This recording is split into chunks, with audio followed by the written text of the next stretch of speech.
Buenas tardes. Boa tarde. Good afternoon.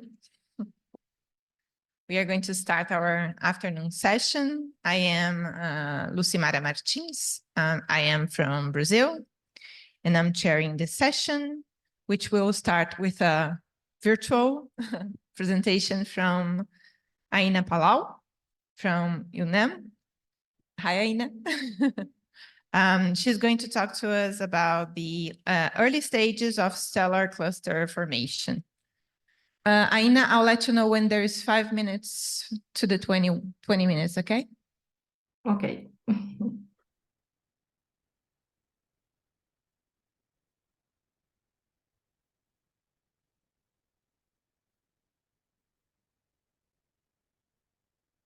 Am I sharing the screen? Yes. Okay. It's not on presentation. Now it is. It's okay. Okay. Okay. Good afternoon, everyone. And first of all, thank you very much to the organizers, Cecilia, Mateo, and everyone for giving me this opportunity. I would like to talk about the earliest stages of the formation of stellar clusters. And this work is being carried out in collaboration with many people. I just would like to highlight the contribution of Chisu Zhang from the CFA, Josep Miquel Girard, and my PhD student, Esmeralda Trayet.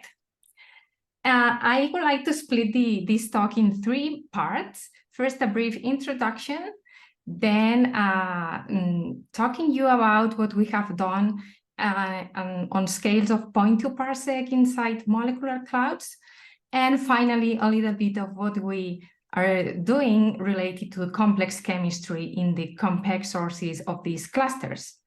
So starting with the introduction, all of us know that in our galaxy, there are molecular clouds that are forming stars with a high star formation rate and many stars and very very closely packed, so in a cluster mode, while there are other clouds that are forming stars much more distributed and much less efficiently. So our main goal is trying to understand why some clouds behave in this way. So we know that clusters are forming inside molecular clouds, and these clouds are filamentary, and also they usually have what we call hub filament systems, which are regions where some filaments converge within a central hub. So if we zoom in one of these hub filament systems, there will be some regions which are denser, and at some point, for some reasons, these densest regions will become gravitationally unstable and will start to contract and to finally form stars. And as time evolves, this will progressively be more and more impermanent, and in the end, we will have, if the cluster contains a high mass star, we will have a strong feedback that will most likely disrupt an impermanent part of the cloud. So I would like to focus on this step where the hub filament system starts to fragment and to form gravitationally unstable structures. So what are the processes affecting this fragmentation of molecular clouds? There are many processes in the literature, but the first one studied in the beginning of the 20th century was the study by James Jeans, and he took into account the competition between the thermal pressure and the gravity. And he ended up with a famous Jeans criterion by which there's a critical mass that density fluctuation needs to have to become gravitationally unstable, and it's the critical mass required to counteract the thermal pressure. So this is, of course, a process that must be acting in molecular clouds. But we know that clouds are also turbulent, and there are many numerical works reporting that turbulence should also influence fragmentation. For example, there are works showing that a high Mach number or the solenoidal or compressive modes affect the fragmentation level of a cloud. Also, the angular momentum might be important. It's been described with this parameter beta, which is the ratio between the rotational energy and the gravitational energy. And if this ratio is high enough, this favors also fragmentation. And finally, also, there are many, many theoretical and numerical works suggesting that a strong magnetic field should suppress and should delay the fragmentation process within a molecular cloud. So we would like to try to see if any of these processes are actually dominating the fragmentation in molecular clouds. Maybe all of them have an important role, but we would like to start focusing on what's happening inside 0.2 parsec, more or less. And I move to this second part of the talk. And just to fix the nomenclature I will use, a molecular cloud typically has tens of parsecs. And inside this cloud, we can find a bit denser structures called clumps of about 1 parsec of size. And then inside these clumps, we find dense cores which have tenths of parsecs of size. And we are trying, or we are aiming at studying fragmentation inside these dense cores and want to understand how these dense cores fragment. So we are focusing on these dense cores, which are the densest parts of molecular clouds, because of 2 reasons. First, if the dense cores are the regions where we expect fragmentation to be most efficient. And second, these dense cores, especially these massive dense cores, are supposed to be the stellar cluster precursors because of their size and because their mass. So our goal is to study a sample of massive dense cores of about these masses, 100, 1,000 solar masses of this 0.1, 0.5 parsec of size, and observing them down to 1,000 AUs and sensitivities below the solar mass. So for these typical distances of 2 kiloparsec, we need super-second angular resolution. And because these regions are deeply embedded and are cold and dense, we need to use millimeter interferometers to study the fragments, the subcondensations inside these massive dense cores. But of course, we also want to characterize the massive dense core itself to relate it to the properties of the fragments. So we also need to use single dishes. So the first sample was compiled following a number of criteria that massive dense core had to be bright in the millimeter with already ongoing star formation and several criteria like this. And I'm just showing here the sample just to give you an idea of how it looks like. So in here, I'm showing each row corresponds to one single massive dense core, and the 2 panels on the left correspond to the single dish data. So how the massive dense core looks like in single dish in submillimeter wavelengths. And on the right, I'm showing what the interferometer is seeing for the central part of each massive dense core. And as you can see, there is a variety of fragmentation inside each massive dense core. So here what we did is from the interferometric images, we calculated, or we estimated what we call the fragmentation level as the number of millimeter compact sources per unit area. So yeah, then we gathered velocity information for each massive dense core using essentially the VLA, the interferometer, to observe ammonia 1,1, and the single dishes to observe, in this case, N2H plus 120. So I'm showing here the example of 6 massive dense cores and how the 0 order moment ammonia 1,1 map looks like. In the red circle, I'm showing the field of view of the interferometric observations, and as you can see, there's ammonia everywhere, right? So from this, we could obtain the spectra of ammonia 1,1 for each massive dense core, and also the N2H plus 120 with a single dish. And from this, we could calculate, because we know the temperature, the average temperature of each massive dense core, we could calculate for each massive dense core the non-thermal velocity dispersion and the Mach number for both ammonia and N2H plus. And we try to relate to explore if there's any relation between this fragmentation level and this nmm is the fragmentation level against this non-thermal velocity dispersion, and we found no relation. So for this case, we explored the role of turbulence using this approach, which well, should be maybe can be reconsidered, but that's what we obtained. So also using the ammonia 1,1 emission, the first order moment maps, we can study velocity field, and in most of the cases, we find a velocity gradient. So if we assume that this velocity gradient is related to rotation, we can estimate this beta rod parameter, which is a ratio between rotational energy and gravitational energy, and see if there's a relation with this parameter and the fragmentation level. But again, we didn't find any clear relation. So again, not clear results from this site. So now about the magnetic field. For the magnetic field, we had to explore or to build a different sample. We had to use the submillimeter array and to observe the thermal submillimeter polarized emission that arises from grains aligned perpendicularly to the magnetic field. And we used the legacy project of Chisu Zhang, published in 2014, that observed a number of regions very similar to the first sample.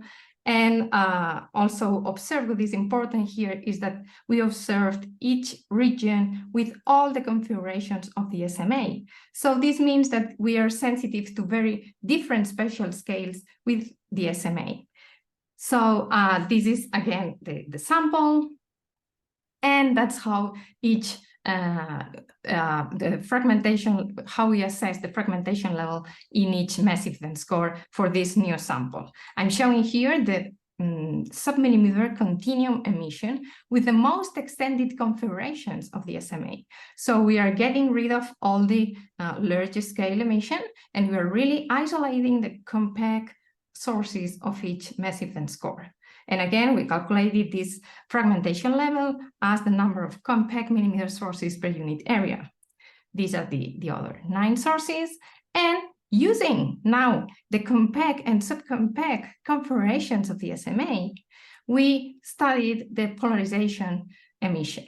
And I'm showing here already the magnetic field segments for each region, obtained using these subcompact and compact configurations, which are gathering the most extended emission. So again, the other sources, and now we want to estimate the magnetic field strength. And for this, we assume the Davis-Chandrasekhar-Fermi method, which assumes that the total magnetic field is the sum of a uniform field and a perturbed magnetic field. And assuming that the magnetic field and the gas must move together, and there's equipartition between the kinetic turbulent energy and the perturbed magnetic energy, then we ended up with this equation that I've written below, which is the Davis-Chandrasekhar-Fermi method equation to obtain the magnetic field strength. For this, we need to know the density of the region where we are assessing the magnetic field, the velocity dispersion, and the dispersion of polarization position angles. So for the density, first, we estimated the density structure and the temperature structure of each massive event score by fitting the radial intensity profiles in the submillimeter range observed with single dishes and the spectral energy distribution simultaneously. So we could estimate the average density of this massive event score inside the region where we are studying the fragmentation. And then for the velocity dispersion, we have the H13CO plus line for each massive event score with the SMA. So we obtained the spectra of this line for each massive event score and could estimate the velocity dispersion. And for the dispersion of polarization position angles, we used 4 different approximations that are also used in the literature. And the first one is just calculating the standard deviation of the weighted mean of the magnetic field segments. The second one is making histograms of the polarization position angles, because we realized that in some cases we had several components of the magnetic field, so we tried to separate them doing these histograms. Then we used the structure function following the method of Hildebrand in 2009, which actually is a natural way to calculate the velocity polarization position angle dispersion as function of the separation between fragments. This is very useful to obtain the dispersion of polarization position angles associated with small scales. And finally, the fourth approach was to use the structure function, but following the methodology of Martin Hout in 2009, which is a bit more sophisticated and involves some the turbulence inside the cloud and the effects of integration along the line of sight and so on. So we ended up with 4 measurements of the polarization position angle dispersion, which correspond to 4 measurements of magnetic field strength, and this corresponds to 4 measurements of the mass to magnetic flux ratio. And of course, we plotted the fragmentation level against this magnetic field strength, which are the plots, the panels on the left, and the fragmentation level against the mass to flux ratio, which corresponds to the panels on the right. And as you can see, there's no correlation at all. And this is consistent with a very recent work published this year by Henrik Beuter. So we were not satisfied with this, and we actually reconsidered the method that we used to calculate the magnetic field strength. And I don't have too much time to explain this, but just saying that if we consider, if we treat the same way the velocity field and the magnetic field, then we obtained this, I would say, very tentative possible relation of the fragmentation level with the mass to flux ratio, which is precisely what very consistent with the predictions of the numerical works that a strong magnetic field or a small mass to flux ratio should suppress fragmentation. We would like to also follow up this with ALMA observations. I'm involved in 2 large projects to study this, and one of them has already observed one of the regions that I had with the SMA, and as you can see, there's a big difference between ALMA and the SMA, so it would be really very interesting and useful to see what these ALMA samples give, what are the results with the ALMA data. So we only need to now consider if there's any relation with the fragmentation level and the density or the Jeans criterion, right? So for this, again, we use the density structure as we had calculated already for the magnetic field strength calculation, and we plotted the fragmentation level against the density, the average density inside the region where we are measuring the fragmentation level. And as you can see now, this is a strong correlation. There's a quite clear correlation between these 2 quantities, and it's precisely as expected from the Jeans criterion, that because the Jeans mass decreases with increasing density, and therefore it is easy to fragment. So it seems, at least for our samples that we have studied, the 2 samples that we have studied, and also for the scales that we are studying at 0.2 parsec scales, that maybe the density and the gravity is playing an important role. But I'm not saying that the others are not important. Okay, so we are following up this with simulations, but this is work in progress. We don't have yet very clear results from the simulations. But now I would like to move to this to the complex chemistry area. And for this, we used ALMA data that we had for the protocluster that is fragmenting the most in our sample. It's one of the highly fragmenting clusters in our sample. And our question is how many of these compact millimeter sources that we have detected actually have a complex chemistry. This is interesting because until 2021, more or less, only about a dozen of low mass protostars were known to have a complex chemistry. These were known as hot corinos if they were hot enough.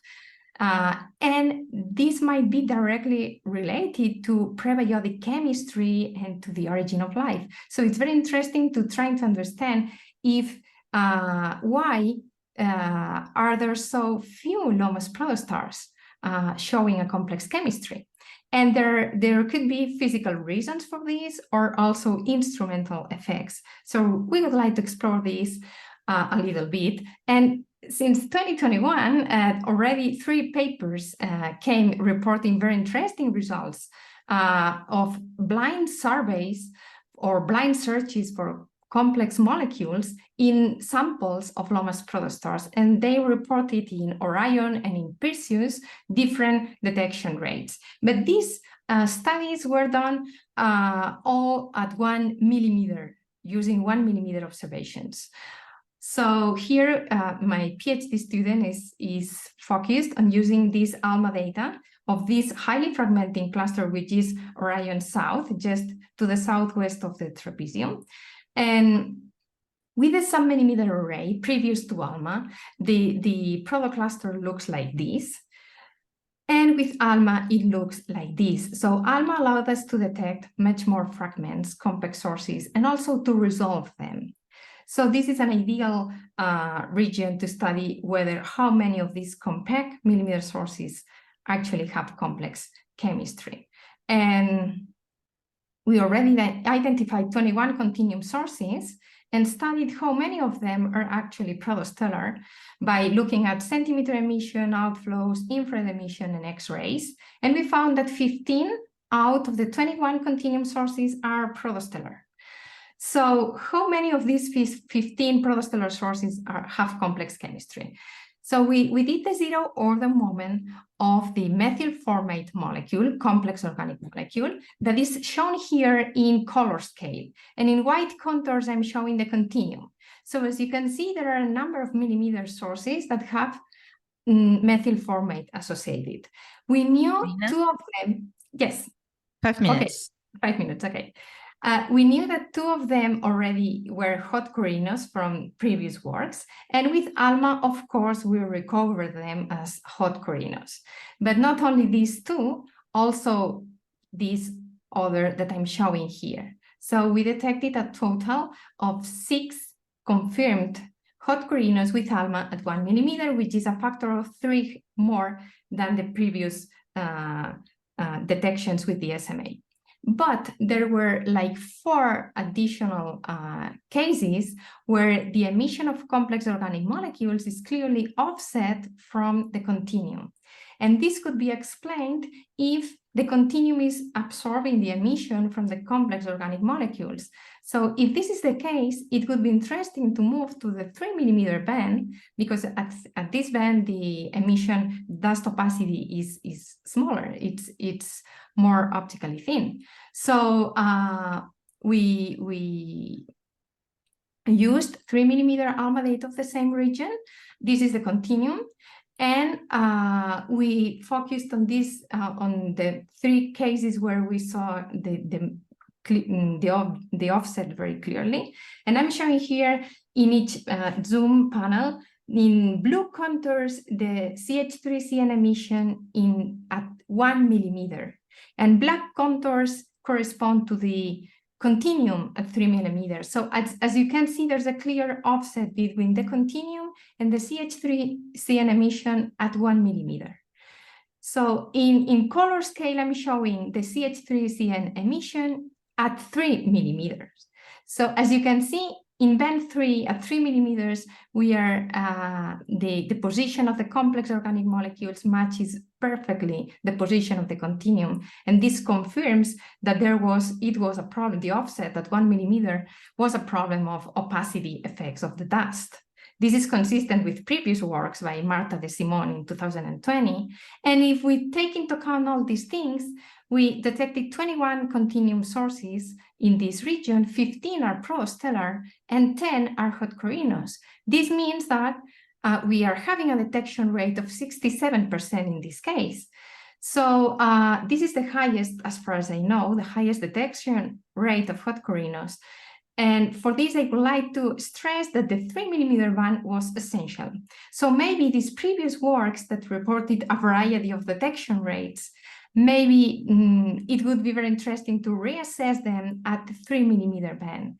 But they didn't originally go to the 3 millimeter band, because at 3 millimeter band, the lines are fainter. So what we really need is a new generation of instruments that allow us to do this. And this is the next generation VLA, is the next generation of the very large array that is working right now in New Mexico. It's planned to have more than 200 antennas of 18 meters of diameter, spread up to 1,000 kilometers. And it's planned to operate from 1 gigahertz to 116 gigahertz and down to 1 milliarc second with a superb sensitivity. And the antennas are planned to be in the southern part of the US, but also some of the antennas are planned to be placed in the northern part of Mexico. So, of course, this new generation of the VLA, the next generation VLA, will allow us to fully assess the detection rates of these complex organic molecules in protoclusters, also to enlarge our molecular inventory because it's superb sensitivity to detect new prebiotic molecules, and also the angular resolution will be impressive. So it will provide an unprecedented image fidelity of thermal emission. And to convince you a little bit more, I did some simulations with of a simulation of a protocluster by Patrick Hennevel and Benoit Commerson. This is a clump of about 500 solar masses, more or less, that is allowed to evolve, including magnetic fields and turbulence and so on. And we would like to see how ALMA and how the next generation VLA would see this protocluster. And with ALMA, this simulation would look like this in 10 minutes of integration at 3 millimeters. And with the next generation VLA, it would look like this. So the next generation VLA will allow us not only to detect the individual compact sources as we have detected so far with using the other interferometers, but will also allow us to study the relation, the possible mass transfer, and the relation between the larger scales of the cluster and the small scales towards the individual sources. So it's going to really provide very, very useful information on this. And I just would like to finish saying that the next generation VLA will revolutionize the cluster formation field, will allow us to answer questions like how do clusters assemble their mass, and how common are complex molecules in clusters. Just finishing saying that Eric Jimenez will give a talk tomorrow in the Galaxies session, and he will further talk about the next generation VLA in case you are interested. And that's all from my side. Thank you very much.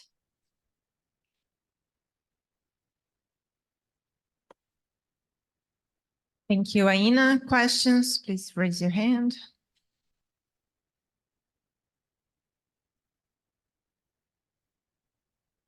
No questions so far. I'll start to warm up people. Aina, yes. You studied different processes for this fragmentation, but do you think the scale could matter? I mean, you're investigating in the scale of this larger structure, but a small scale. Do you think different processes might affect in different ways, in different scales? For example, in larger scales, maybe the magnetic field or momentum might affect more or not? Yeah, that's a very good question. We have focused on these 0.2 parsec scales, more or less, because, as I said, density is highest. And precisely because of these largest scales, there are a number of works that have reported also an important role of turbulence as well, precisely because maybe gravity is not as important as at higher densities.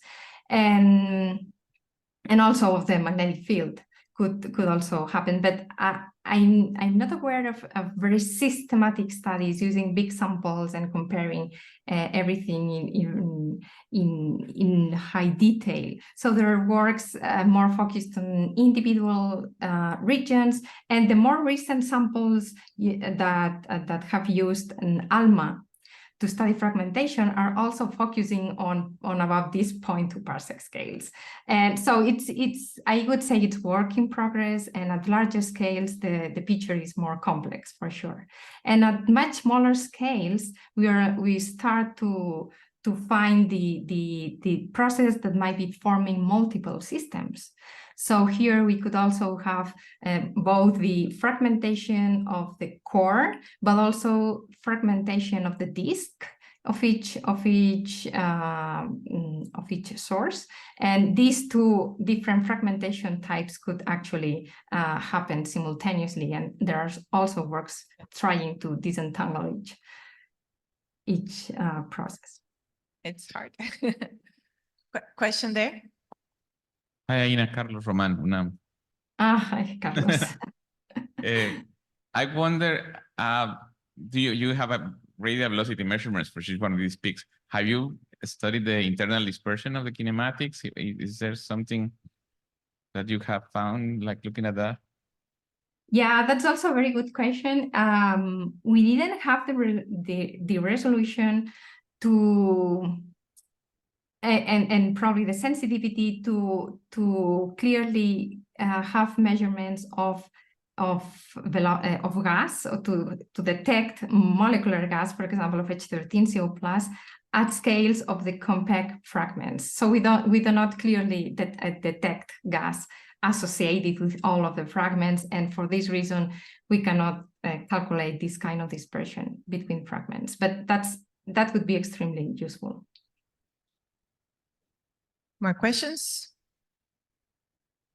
We have time for one more, maybe. Nope. I'll ask a last one then. Aina? Yes. Maybe this is a silly question actually, but it's a curiosity of mine.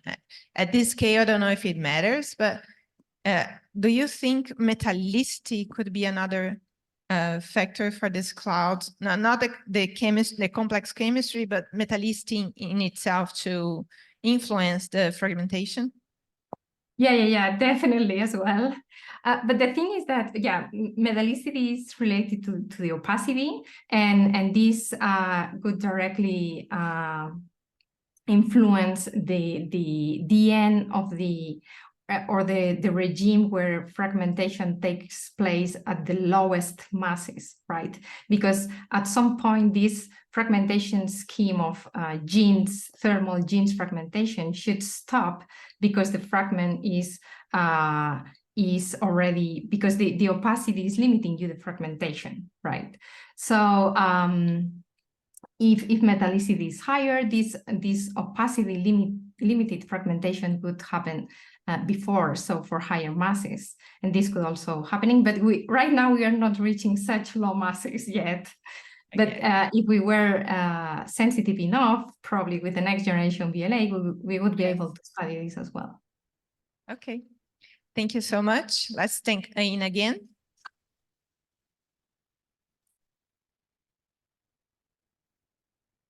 Next speaker is Paula Coelho from São Paulo, Brazil, from IAG USP, Brazil.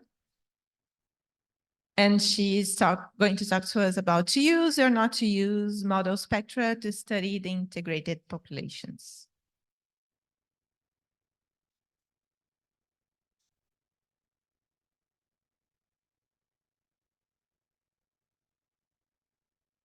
Hello. You hear me? Já fiz com 5 minutos, tá bom? Hello, everyone. Boa tarde, buenas tardes. I come from Brazil, but even though we are so nearby, actually, this is the first time that I come to Uruguay. It's been very nice. So I'd like to thank Cecilia and the organizers for giving me this opportunity. The meeting is really great. Thank you very much. So the title of my talk is actually a question, as you may notice, and it is one that I have been trying to answer in different manners over time. But before I get into the question itself, I just want to be sure that we are all on the same page. So I'll spend some slides talking about stellar populations to put all of us in the same context. This slide was originally meant at the students, but actually I would like also to challenge the seniors to look at this diagram and interpret it. And this is actually a color magnitude diagrams made in the 40s. And nowadays we are so used to fantastic color diagrams made by Gaia or other facilities that it's even hard for us to recognize what is being there. Yet, it is, in the words of Osterbrock, the second most important astronomical diagram from last century. Why is that so? What is it that Bade did? He observed stars in nearby galaxies and found similarities between the stars in those external galaxies and stars in our own local volume. And this is how the field of stellar population is born, bringing together the studies of stellar evolution and galactic evolution. So this is what the field is about. It's about the frontier or the interface between these two realms. Thank you. We can expand the same idea also to integrated light. So meaning whenever we don't manage to resolve the stars individually, which, let's be fair, is the large majority of stellar systems in the universe, we will have to understand the light, even though we know that most of the content of the universe is not light, but it is what we have to observe, to interpret, and therefore to model. In this domain, in the integrated light, a very important tool is the modeling of stellar populations.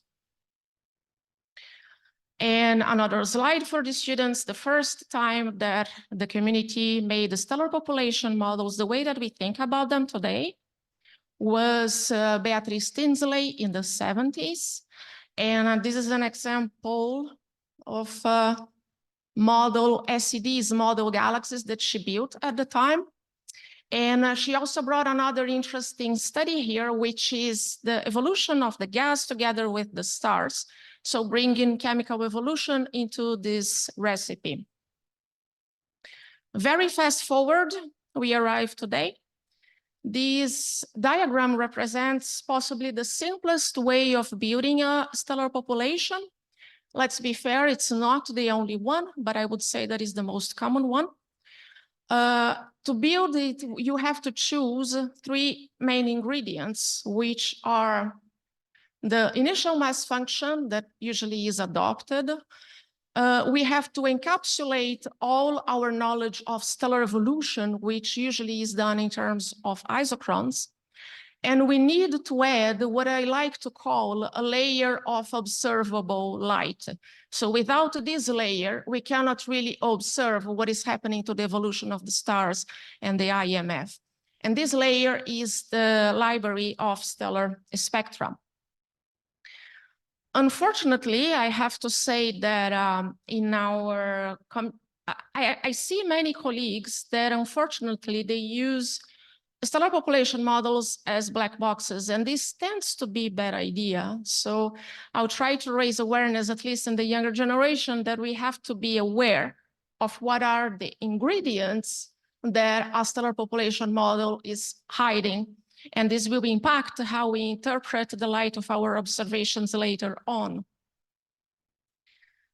Now we reached where I wanted to come, which is exactly to discuss the stellar libraries themselves before we go back to what happens to the stellar population.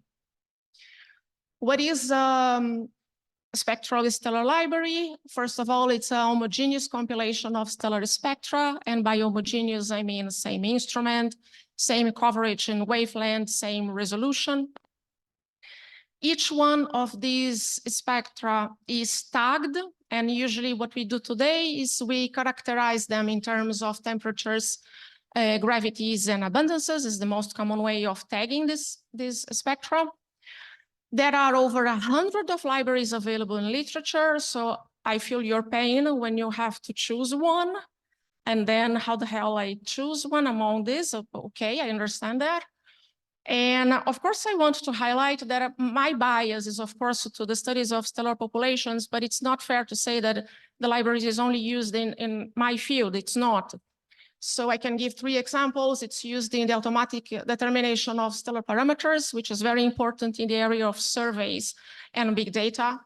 It's also used, especially the libraries at high spectral resolution. They are very important to the study of exoplanets with radio velocities measurements. And it's also used in the photometric calibration surveys that has been done partially in S+. And for the discussion here that I want to bring attention to, I want to split this family into 2 and say that some libraries will be empirical, meaning that they are based on observations, and the other group will be theoretical, so based on models themselves. And now I can come back to the question and the title. Should we use or not model stellar spectra to study integrated stellar populations?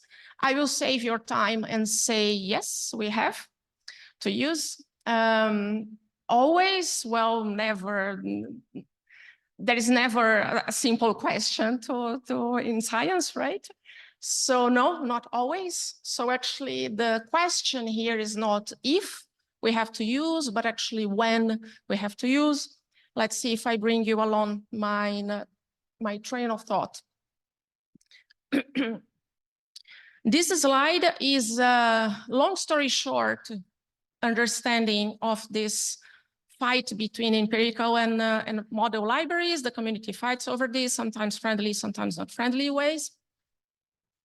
I would say that the first advantage of the empirical libraries is that they are real stars. So even if they are weirdos, chemically peculiar, variables we don't understand their chromospheric activity, even though they are meaningful, they are templates that have a clear, meaningful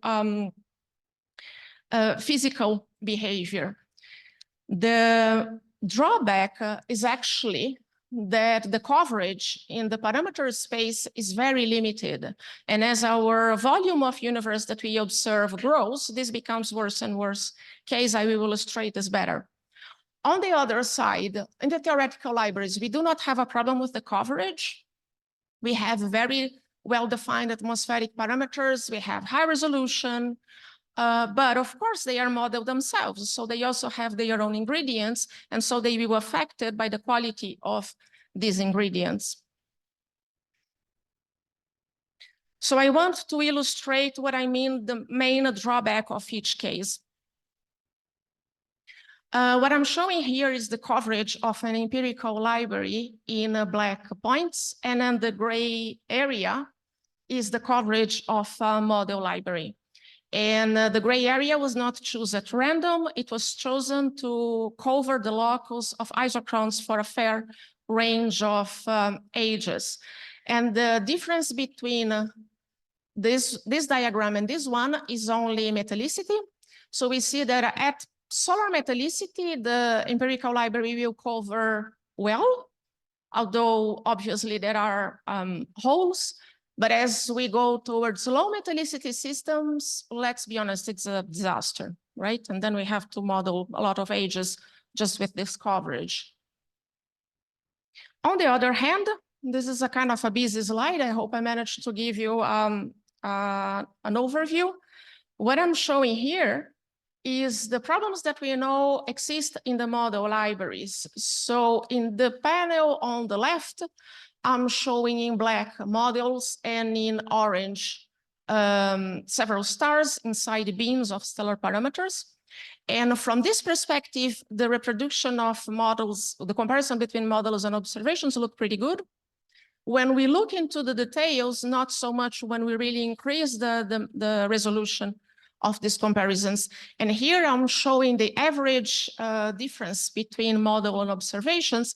And we will notice that there are regions where the models are systematically off the range that is allowed by the observations. To explain this is another talk. I will move on, but for now, let's just live with this problem. So now we'll fine tune the question that I want to make. I started calling the coverage effect the problem of the sparsity of the empirical libraries. And I want to understand how the sparse coverage affect our predictions. And on the other hand, I will call the synthetic effect these problems of the model libraries, model stellar libraries, and try to understand how they will translate into our galaxies. How we do that, we go back to our simple recipe for making stellar populations, and we fix everything, all the ingredients, all the codes, except this layer of observable light, which are the libraries. We use one empirical library, one theoretical library, and a third, which here is the number 2, also a theoretical library, but which has the coverage in the HR exact to the empirical library. So I am trying to isolate the 2 problems.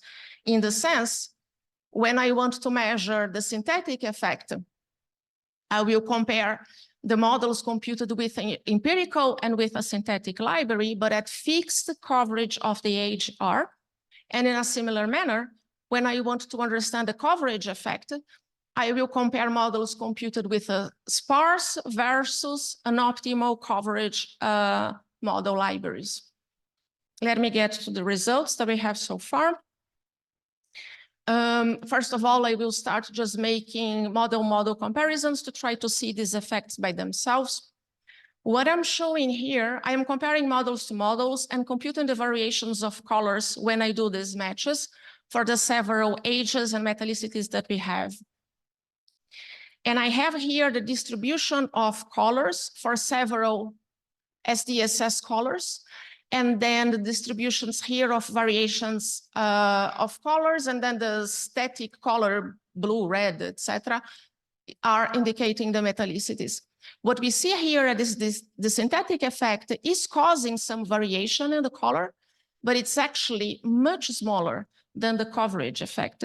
So having a sparse coverage of the AGR is worse for the predictions that we are making than actually just replacing an empirical by a theoretical library. So my understanding, in my opinion, if your study is based on photometric data, it's actually better if you resort to stellar population models, which are based on synthetic libraries because of their better coverage of the AGR. When we go to indices, it gets a bit complicated to study. I don't expect you to understand everything that is in there. I just plotted the similar effect, the variation of indices. And then here, the colors are indicating either the synthetic effect in red and then the coverage effect in green. And what I can call attention to is that the effect is really mixed. If we go to the 4000 break, the 4000 break is much more sensitive to the coverage effect than to the synthetic one. While if we go to, let's say, iron 5270, which is commonly used to measure metallicities in galaxies, it is the opposite. We are very sensitive to the synthetic effect, so we may end up measuring wrong metallicities here. But it's kind of mixed. And here I don't have a clear answer to give you because the best way to move actually will depend on the specific wavelength interval that you are targeting to. So in one aspect, it's easier to work with indices rather than full spectral fitting, where we will have all these effects mixed, but I will go back to that. But so far, so good. I showed you only model-to-model comparisons, but the natural question is, okay, this is interesting, but it's just an exercise, and how this is going to translate when we try to measure metallicities and ages in galaxies or stellar systems. And we run spectral fitting with starlight on a sample of almost 1,000 nearby galaxies with these different models that we built. And this is what we came up with. So reddening isn't changed by any effect. Gladly, at least something we can measure in a robust way. We noticed that actually the age that we retrieve isn't changed if we change an empirical by a model library. But actually, it will change the metallicity that we derive, in the sense that if you use a model library, you have lower metallicities than if you use an empirical one. On the other hand, the coverage effect will not affect significantly the metallicities, so you can derive metallicities without worrying too much about the coverage of the AGR, but actually will affect your ages, and the ages become underestimated when you are using sparse coverage of the libraries. So that means that if you need the spectral fitting, best age and best metallicity, I don't know what to suggest. I am in this problem myself. So we will have to make a pick and see how to move on. And then just to come into an end, I want to show preliminary results doing the same exercises on stellar clusters. We had seen several talks very interesting on stellar clusters, and I also think they are super cool, and they are in principle the best way to evaluate these, because we know the ground truth for these parameters. We can derive the ages from isochron fitting, we can derive the metallicities from high resolution spectroscopy.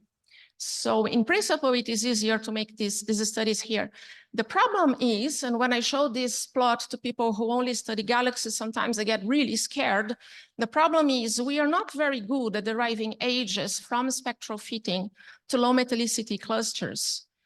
What I'm showing here is integrated light age versus isochron age, fitted in different intervals, wavelength intervals, which is not the discussion here. But what I want to show is that in some cases, we recover the ages very well, but in a lot of them, we do pretty badly recovering these integrated ages. And there is a very strong correlation between the error in age and the metallicity. And this has been known to exist. And this is an effect, we interpret this as an effect of the blue horizontal branch stars again. So we mentioned this morning several times. So they are showing here again. They exist, they are very common in the low metallicity clusters, but they are tricky to implement into the models. So at least we know they are there, and we try to deal with that as we come along. But one thing that we discover is that part of this effect is actually a coverage effect. If we repeat the exercise with the models that I have described it here, where if we correct the sparsity to an optimal coverage of the AGR, the problem is still there, but up to a quarter of the problem is not the presence of the blue horizontal branch star, but just a flaw in the model.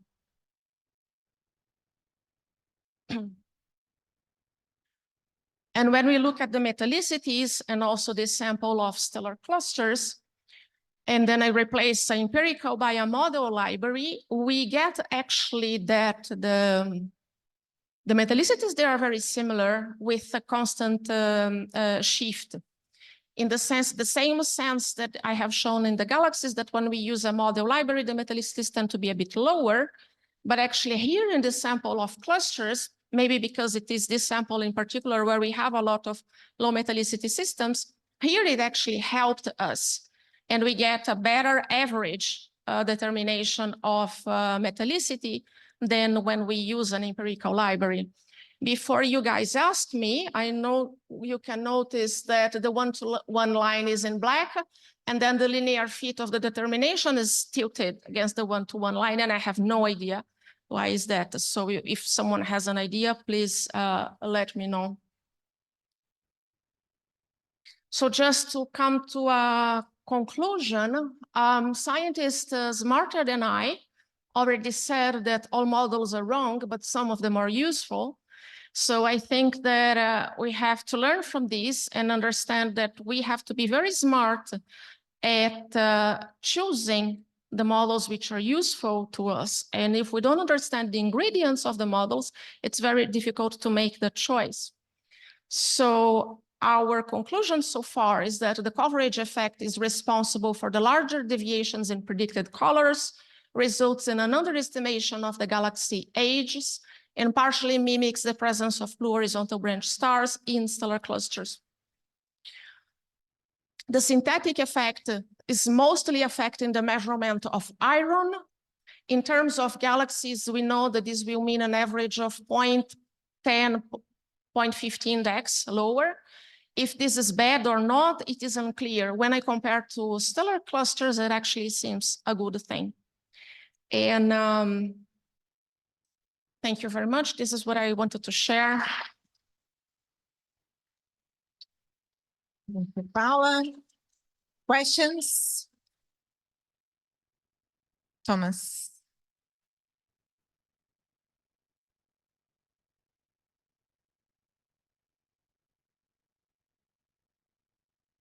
Yeah, this is heroic work, but I hate to spoil the party.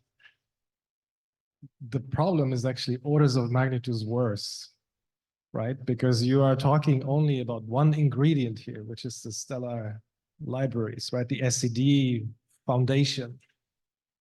There is a mismatch, and no one talks about this. I know that you know this, between the hardwired stellar evolutionary track chemistry, right, that runs the stars in the background, and then the empirical and synthetic SEDs that you put on top of the tracks, right? So typically what people are doing is they're using, right, solar scaled, whatever stars are in the environment, and put them on top of, you know, weird chemistries that run the evolutionary tracks. Please explore that. I think this effect really makes, you know, an order of magnitude worse. There is one thing that I'm not sure. I think I understand what you mean, but do you mean the chemistry from the dredge up in the red giant branch, or the chemistry of the gas and the chemical evolution of the galaxy? Like for instance, if you take the evolutionary tracks from MESA, right? Sorry. MESA, the stellar evolutionary tracks from MESA, right? They're hardwired, they're 1D models, simplistic stuff, really. Yeah. If you change carbon, nitrogen, oxygen just a little bit, the main sequence turns up in a completely different place, right? And yet you put solar scaled or whatever, you know, chemical composition in the SED you have on top of that track, which is fundamentally not correct. There are, I totally agree with you. There are work who have been doing the modeling in a consistent manner, in the sense that the tracks and the isochrones and the models, in that case, models really, model libraries, model spectra, and they are done in a consistent manner. Are you doing this? Are you doing this? Yeah, yes, it is in literature, a couple of, yes. My understanding is that somehow these models, they are not as used, because you need to have both the library and the isochrones with a very specific chemistry. So in the end, the resolution in chemistry is not very good, because we are tight in the two manners. So we end up having to do with only, let's say, either solar scaled and alpha enhancement, and the alpha enhancement is actually fixed at 0.4 for everything. And then apparently, even though these models are out there, they are not very used, because people get uncomfortable with just such a rough determination. But I agree with you that it is the way forward. I see another problem as well, which is exactly that the giants will not have the same chemical mixture of the dwarfs. And this is not accounted for well, to the best of my knowledge. And Binary. So let's just stay to one problem. Yes. Bruno?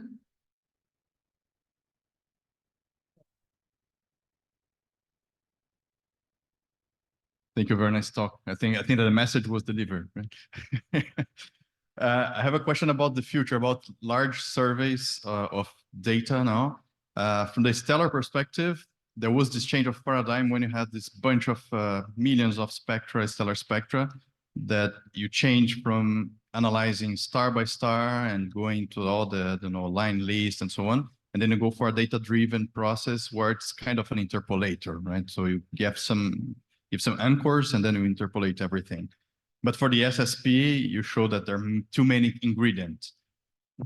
how do you see the future of that? I mean, if you have enough data, enough observations statistically significant, can you do something similar to that, or is like too degenerate to think about that? The way that I see, I mean, more data is always better. So please, we'll be happy to have more data.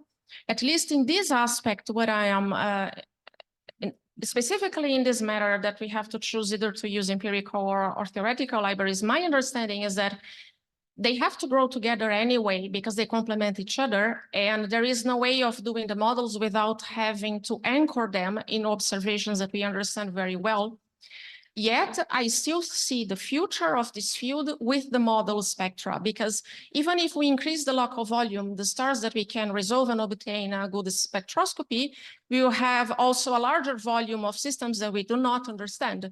And what Thomas was saying, I didn't bring this matter here, but the empirical libraries, they are good for understanding the chemistry of the local neighborhood.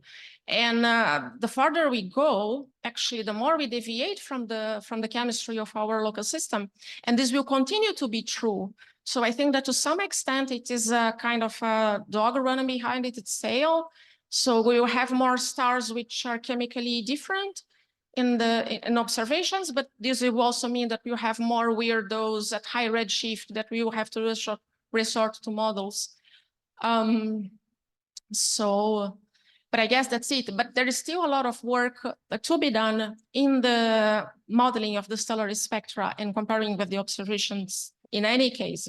So I'm sure it will help. Thank you. No? You, One more? No? me. One? I've got the mic. There, the CG. Thank you. So, starting in 2003, when Bruzois and Charlot published the famous SSPs, spectra, a bunch of people, a lot of people published, a lot of analysis of galaxy spectra and Sloan data for about a decade before other models came around. I was guilty for quite a few of those. Of course, that was based on the Stellib library, which had only a couple hundred stars, which certainly suffers from a bad coverage effect, as you call it. So, could you summarize what did we get wrong because of that? What was wrong with those first batch of spectral synthesis analysis based on this non-ideal library? Okay, I know it has been quantified. You got metallicities wrong. And because there is a bias towards solar metallicities when you use Stellib, because there are so few stars outside the solar abundance. So there is all the metallicities are skewed towards solar. In the solar, you are fine, but outside solar, you are skewed. And with this, if I dare to say, with these results, I think that at least for some ranges of ages, the ages were underestimated. And I think that even larger than the effect that I'm showing here, because here I'm using millis, which is already better than Stellib. So if I have to repeat this exercise with a Stellib, I can tell you, I can try to quantify what you are asking. But I would say that in what we see in terms of integrated light as being intermediate ages, I think that those are underestimated. Okay, I think you have to move to the next one. Thank you, Paula.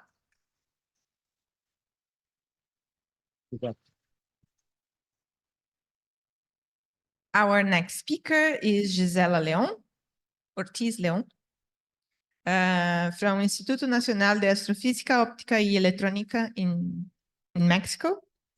And she's going to talk to us about a six-dimensional view of stellar and planetary systems with high precision astrometry.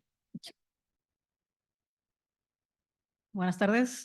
Bueno, antes de empezar, quisiera agradecer a los organizadores por la invitación. So my talk is about high precision astrometry to study a stellar system from the scales of molecular clouds down to the scales of planetary systems.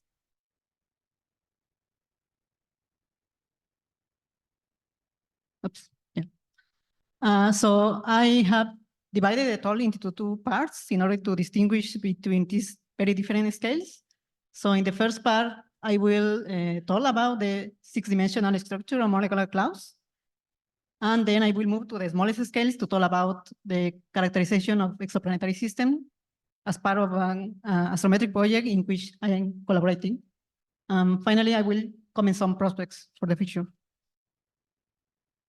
So I want to start by emphasizing the fact that the studies I'm going to present have been only possible thanks to the improvement in the astrometric accuracy brought by Gaia and radio interferometry.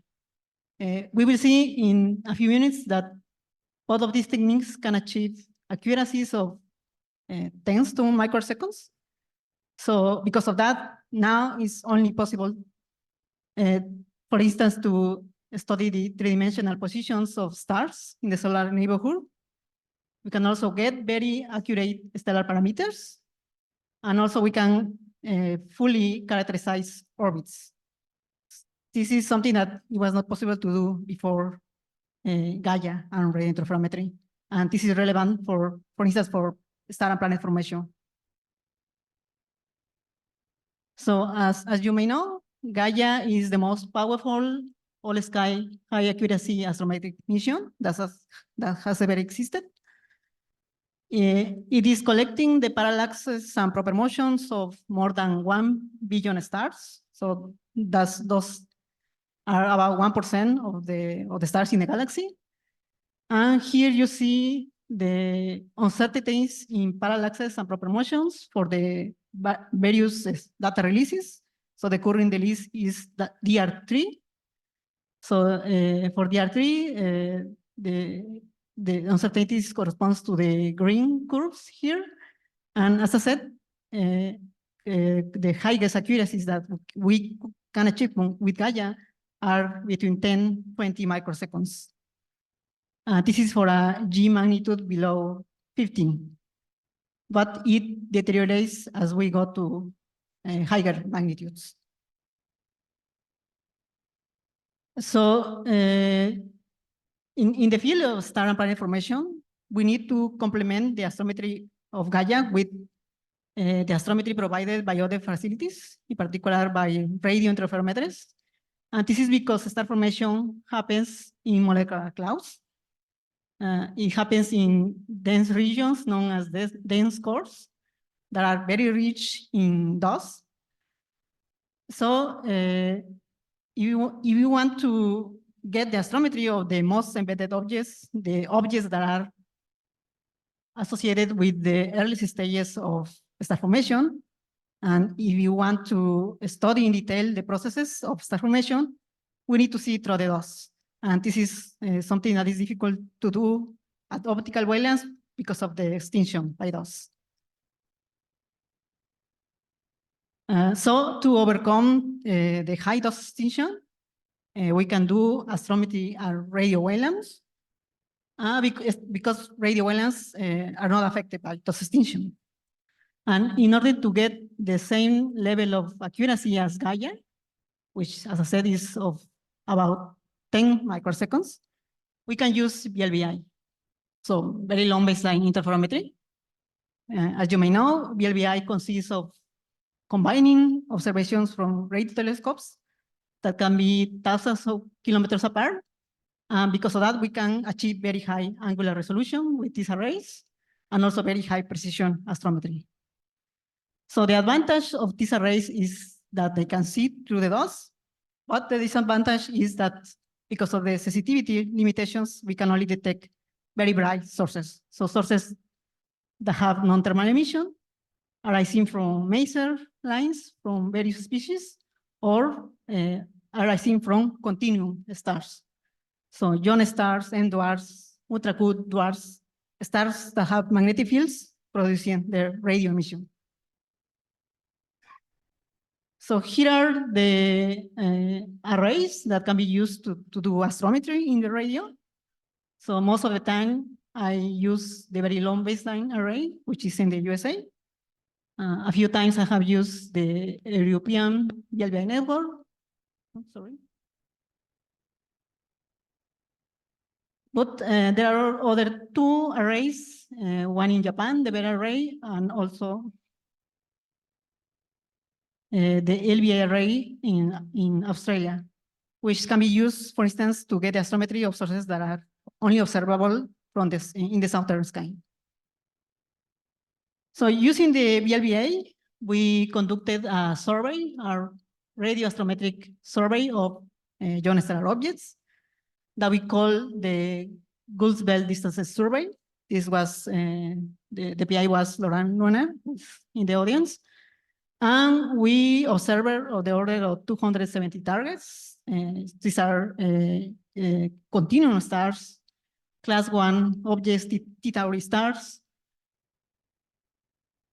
that are located in 7 regions, of which 5 have the most prominent activity in star formation. And we compile a catalog of 100 John stellar objects with accurate astrometry. So this catalog contains distances, proper motions. For a subset of them, we also obtain spatial velocities. And for a smaller subset, also we obtain masses by monitoring the orbits of the binary stars. So using the accurate distances that we got from radio and combining those with data from Gaia, we studied the three-dimensional structure of molecular clouds. And what we found is that most of these clouds have multiple components. So subclouds that are located at different distances. And these differences corresponds to the depth of the clouds along the line of sight. So for instance, for Orion, we obtain a depth for both Orion A and Orion B of about 40 parsecs. And for Taurus, we also obtain a depth along the line of sight of about 36 parsecs. In Perseus, we combine radio with Gaia DR2 data. And we also find a gradient and distal gradient of about 30 parsecs from east to west. And even in Ophiuchus, which is a much smaller, less extended region, we also found a small distant gradient, which is of the order of 5 parsecs, which is small, but this is still significant given that the distance that we got for the difference of clouds are very accurate. So in addition to the distances, we also got the proper motions. And we were able to combine the proper motions from radio, from Gaia, with radial velocities from apogee in order to study the internal kinematics and the velocity dispersion of clusters. Here in Perseus, we did that for the 2 main clusters. And as you can see here, what we found is that in these cases, the motions of the stars are somehow random in the radial direction rather than ordered motions. And for Taurus, which is a much larger complexes, these complexes have most of the has the larger number of stars that can be detected with Gaia. And here, it is work that was did by my colleague, Philip Galli. He uses a clustering algorithm in order to identify groups of stars that share the same kinematics. And he found 21 clusters. And he also found that the motions of these clusters vary across the complexes with 2 main clouds of 2 groups of clouds moving in different directions. And he proposed that the explanation of these differences in kinematics is sequential star formation, which means that probably there were 2 episodes of star formation happening in the complex. Very recently, we also obtained the astrometry, maser astrometry toward the Serpent South cluster. So this cluster is a very young cluster of protostars located in the Serpent South region. So it is located just in the very central part of the region where filaments are converging. And this work is very important in highlighting the need of radio, because as you can see, there are no Gaia stars in the cluster. So the only way to get the distance to the cluster is by observing in the region. However, the Gaia data was still useful to get the motion of the stars around the cluster. And as you can see, what we found is that the stars are moving more or less in an order way. But we still found some stars that are moving with different velocities. This is probably because the regions are interacting, Serpent Sounds and W40, but we still more data to confirm that claim. So with that, I move to the second part of the talk, which is about using astrometry to search for and characterize planets. And actually, this part is not totally related to the first part because it was from the VLBI observations of young stars that we realized that we have the angular resolution and the astrometric precision to study compact companions. So here you are seeing an image of a young compact binary in Ophiuchus. So the separation is only 1 AU. And we detected several of these systems. And for those, in addition to the astrometric parameters, we also got the orbital parameters and the individual masses. And in this figure, you see the motion of the two stars. And you can clearly see how their motion deviates from a perfect sinusoidal motion produced or induced by the parallax. So by how large is the deviation of this motion with respect to the perfect sinusoid depends on the mass of the companion. So this is the basic principle of the astrometry technique to search for planets. So one can observe the star.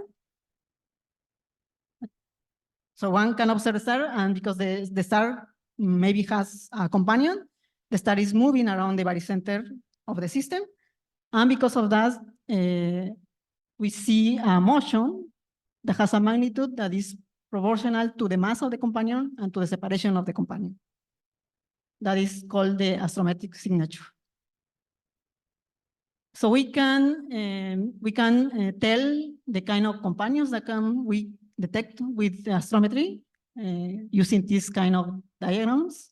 So here we have the companion mass as a function of the period of the companion.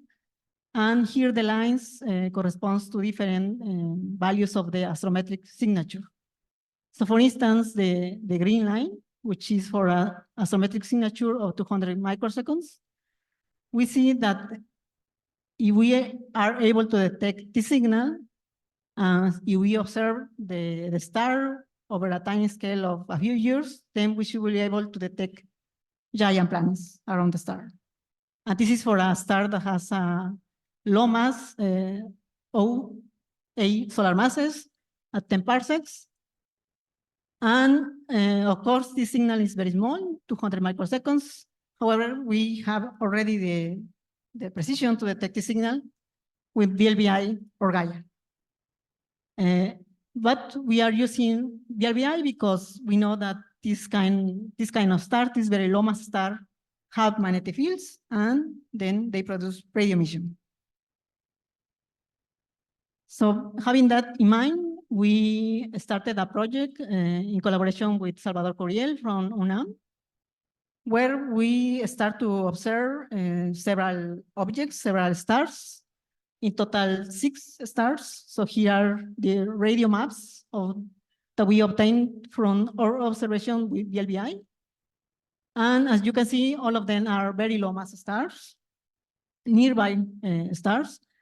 And we have M dwarfs, we have ultra good dwarfs, even a round dwarf. Another thing to note is that half of them are binaries. So binaries when we detect both of the components in the system. So this is the first star that we studied with this technique. It is TBLM 513. It's an ultra cool dwarf at 10 parsecs. And here we detected a planetary companion, a planet that has a mass of 0.4 Jupiter masses and a period of 220 days. And what you see here is the motion of the stars as is measured from our data. So the sinusoid is the parallax, is the induced by the parallax, and if we remove this contribution and if we remove the proper motion, we got the signal of the planet. So this is the astrometric signature, which is very small, is of the order of 140 microseconds, which corresponds to a planet as a set of 0.4 Jupiter masses. The second star that we study is GJ-A96AB, which is actually a binary star. So we detected both components in the radio. So this is the orientation that the two stars have in our observations. And in addition to our data, we also have data from infrared and optical, where the secondary is resolved. So we have the orbit of the secondary around the primary. And we can combine all this that data together in order to better characterize the binary. So again, this is the positions of the star. In this case, is the primary. And as you can see, this is after removing the parallax and the proper motion and the effect of the secondary star. And as you can see, there is a motion, a very clear signature due to the presence of a companion. In this case, the companion is also a planet. It has a mass of 2.4 Jupiter masses and a period of 280 days. And this is how the star moves in the sky due to the presence of the planet. And because we have this additional data of the orbit of the secondary, we can model the binary in addition to the motion of the planet around the primary and the motion of the two stars in the plane of the sky. So we can model all this together. And from that, we can also recover the planet. So in this case, the signal is not as strong as in the previous case, but we still got very similar parameters for the planet as in the previous case, where we only model the motion of the primary star. This is a very interesting case, or very interesting star, because we are able to get the 3D orbital architecture of the binary system and the planet. We can do that because we have all the angles of the two orbits. So we know the true orientation of the two orbits. And we also know the relative angle between the orbits, what is called the mutual inclination angle, which is the angle between the angular momentum vectors. And what we got is a very large angle of about 150 degrees. So here is an animation that shows the orientation of these orbits and also the motion of the two bodies in their orbits. And of course, the question is what causes this misalignment between the orbit of the planet and the orbit of the binary. So there is not a unique answer to that, but we propose that maybe is because the secondary star is interacting with the planet, and the secondary star is producing a torque over the orbital plane of the planet. And the third star that we study is LP349, which is also a binary star. This is a more close binary. And in this case, we didn't detect any strong signal due to a planet. But we were able to get the masses of the two stars because we have enough data to cover the orbit of the binary. So we got the dynamical masses of the two stars.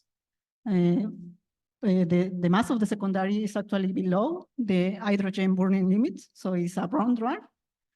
And by using these masses together with the luminosities, we can evaluate evolutionary models to get stellar properties. And in this case, we got the edges of the two stars. And we found that they have different edges. it seems that the secondary is significantly less evolved than the primary star. So as you see, we have studied 6 stars in total. We have found only 2 planets until now. So we cannot tell with only 2 stars if the giant planets are common or are rare in low mass stars. To do that, we need much more larger sample. And I think this will be possible to do in the near future because of Gaia. So as you may know, Gaia will detect thousands of exoplanets with astrometry. And it is estimated that more than 1,000 of these planets will be orbiting around N dwarfs. So with that data, we could explore the properties of the planets detected. And we could, for instance, populate this diagram where we have the mass of the star and the mass of the planet. And you can see that around very low mass star, there are very few detections of giant planets. So the question is if this is a physical reason or a bias, no? An observational bias. So with astrometry, we can tell if there are more planets around this kind of stars. And also, the reason because we are only studying very few stars is because it's very expensive to do that. We require tens of hours to only study one single star.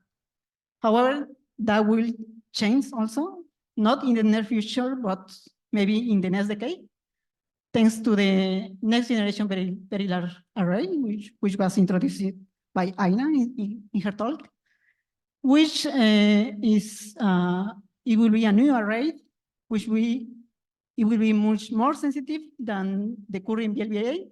So we should be able to do the same kind of studies, but with less telescope time. And also you will achieve an accuracy of 1 microsecond. So 1 microsecond means that we should be able to detect planets not only in the very nearby star, but also in stars that are at more than 100 parsecs, so young stars. So because of that, I think that astrometry can do an important contribution to the exoplanet research. So to finish, I just give my summary and thank you.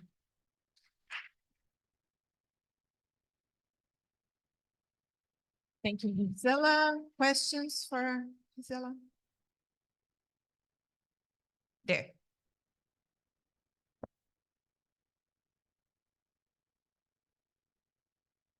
Hello, thank you for, thanks for the very interesting talk. I was wondering concerning your planet detections, do you expect any signal in the Hipparcos Gaia anomaly from those planets? And if so, do you think this could bring further constraints? And the second one, just to drop another one, is did you check the weight error in the in Gaia from Gaia, the RUWE number for these targets? For the stars that I show? Yes. No, these are not in Gaia. They're Not yet. None of them. Not yet, not even in the preliminary exoplanets that I published. They are not there. And But some of them have this measurement of the error they have with respect to a solution without any companion. You know? Okay, yeah. The binary, yes, the binary has very large errors compared to the single solution. So that is consistent with having a companion. But other than that, then there is nothing more in Gaia. And about the Hipparcos Gaia anomaly? I haven't checked that. Okay. I should do. Thanks. More questions? I have to scan to see if they're there. Ingrid? Thanks, very nice talk. I was wondering how stable is the orbit of such a planet, like that is near the star and the companion is on the outside. Does the eccentricity oscillate or just stay there? Yes, we check the stability. We actually have a plot of them. Yeah, this one. It turns out that the system is stable if we use the fitted solution for the angle of the line of knots, because there is an ambiguity of 180 degrees. If we use one solution, we got a stable system. So the parameters changes over time, but the system is stable. And with the other solution, the planet collapses into the stars. So at the end, we choose the solution that is stable. Very cool. Thanks. Yeah. More questions? Hi. Still here. Yeah, Here. hi. Thanks for a very nice talk. I have just a comment because I saw a few days ago also another talk. In the plot that you show with the precision, there is a facility that is missing, that is the VLTI. For instance, using gravity now at the VLTI, Yeah, with the French tracking mode, you can reach a few tenths of microsecond relative astrometry. Yeah, we actually we are trying to get some observations from VLTI, Yeah, exactly. and we will try in the It's future. super easy. Okay. Just that one. Thank you. Last question there behind you, please. Yeah, first, just a quick comment on the Hipparcos Gaia. Normally, these stars are too faint for Hipparcos, so that you wouldn't see it. Well, this may be a silly question, but is there any chance of directly seeing the planet in the radio emission, given that these are giant planets? No, I think it will be too weak to be detected. Actually, Jupiter, you put Jupiter at these distances, it will not be detected with VLA, even with the VLA. Mhm. Maybe with the next generation VLA, it will be possible. Okay, thanks. Mhm.